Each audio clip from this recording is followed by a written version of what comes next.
Hey everyone! In this video, I will show you how to transfer ownership of your Shopify store.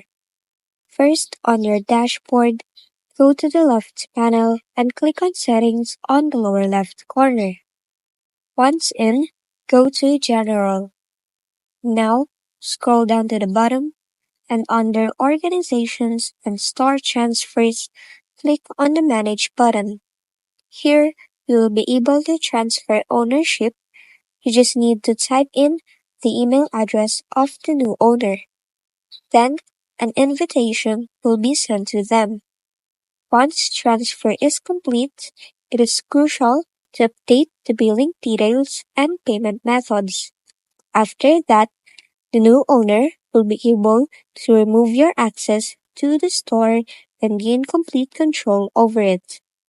That's all for this video. If this helped you, like, subscribe, and hit the bell icon for more tutorials.